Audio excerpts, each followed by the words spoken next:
Hi everyone, Professor Sassafras here, and today we're going to talk about Noah's Ark.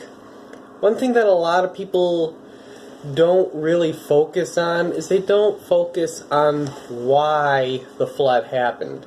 They get so caught up in that it rained 40 days and nights and the animals, which is important, but they forget the very reason why the flood happened.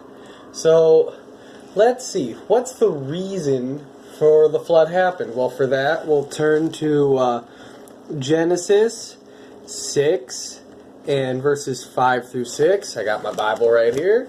And it says right here, it says, "Then the Lord saw the wickedness of man was great on the earth, and that every intent of the thoughts of his heart was only evil continually.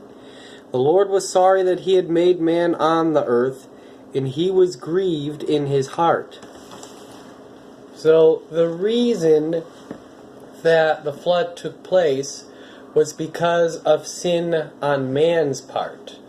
In fact, it was because mankind had sinned, Adam and Eve, from the very beginning, that sin entered the world to begin with. Because if we turn to Genesis chapter 1, verse 26, and that verse says, "Then God said, Let us make man in our image, according to our likeness, and let them rule over the fish of the sea, and over the birds of the sky, and over the cattle, and over all the earth, and over every creeping thing that creeps on the earth." So, when God first made man, He gave them authority over the earth, and He also made him in His own image. Well, if God made them in His own image, then what's God like? Well, for one particular example, we'll turn to Psalms 116. Psalm 116. Psalms is a very big book. But we will get through it. Psalm, almost there. Psalm 116, and we're going to verse 5. It says, "Gracious is the Lord and righteous. Yes, our God is compassionate." In verse 6, "The Lord preserves the simple. I was brought low, and He saved me." Verse 7, "Return to your rest, O my soul, for the Lord has dealt bountifully with you." 8, "For you have rescued my soul from death." So this is kind of describing God's character here. God is gracious, He's righteous, He's compassionate, He preserves the simple.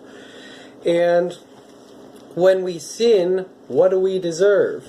For that, let's take a brief turn to Proverbs 10:16. Proverbs 10:16. Which is really close to the book of Proverbs, which is really close to the book of Psalms. My bad. And 10, so Proverbs 10, and we're going down to verse 16, and it says right here, "The wages of righteous is life. The wages of the righteous is life, but the income of the wicked, punishment." If you turn to Romans, it will say the wages of the wicked is death. You see, when we sin, we deserve death. We've earned it. We are rebelling against God who created us and designed us in His image. The image is marred, but it's still there. We're the ones who marred that image. And God loves us, and He's compassionate, and every time we sin, we are rebelling against somebody who's compassionate, and who's loving, and who's righteousness. And as we just read in Genesis, that it is actually because of our own sin that the flood took place in the first place.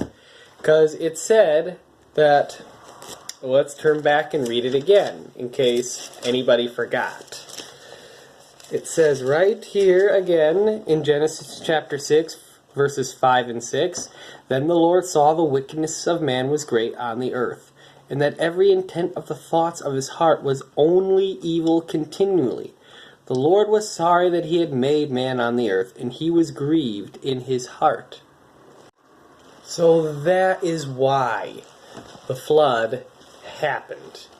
And now let's take a brief look and see what was life like during the flood and pre-flood era. Well, for our first passage, I will actually turn to Matthew, the New Testament. And we're discussing this question because a lot of people seem to be under the impression that pre-flood people were cavemen, and that is not biblical at all. So let us find out what is biblical. Okay, and it says here in Matthew 4, verses 37 through 39, "For the coming of the Son of Man will be just like the days of Noah. For as in those days before the flood they were eating and drinking, marrying and giving in marriage, until the day that Noah entered the ark. And they did not understand until the flood came and took them all away. So will the coming of man be." And let's turn to some more verses. For those of you who seem to think that pre-flood people were like these big, carnivorous, giant people with sticks, it says in Genesis 4, verses 2 through 3. "Again, she gave birth to his brother Abel. And Abel was a keeper of flocks, but Cain was a tiller of the ground. So it came about in the course of time that Cain brought an offering to the Lord of the fruit of the ground." And it also says in Genesis 1, verse 29, "Then God said, Behold, I have given you every plant yielding seed that is on the surface of all the earth, and every tree which has fruit yielding seed, it shall be food for you." So man knew how to grow their own food. And they gave in marriage, and they drank. And so this is kind of what life was like back then. And people tend to live a whole lot longer back then because of the conditions that were back then, which is a topic for a whole nother day. And also because sin was still young on the earth. But that is a topic for another day. But if you want to know when man was permitted to actually eat meat, it wasn't until after the flood and after the sacrifices that God blessed Noah and his sons. We're all descended from them because they're the only ones who survived the flood.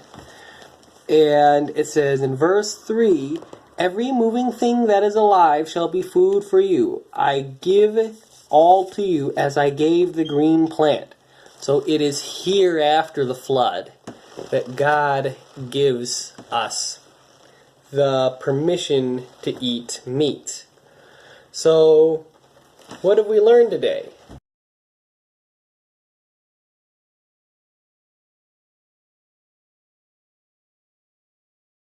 We have learned that God is gracious and good and kind. We were originally made in His image, but because of our sin entered the world and death entered the world. It was because of our sin that the flood happened. Pre-flood people, they married, they gave in married, they knew how to grow their own food. They were not cavemen, okay? Just clearing that up. And here we have answered a few questions, and this is just a couple things that the Bible has to say about the flood. The rest will be a topic for another day. And hey, have a great weekend. This is Professor Sassafras signing out. Woo!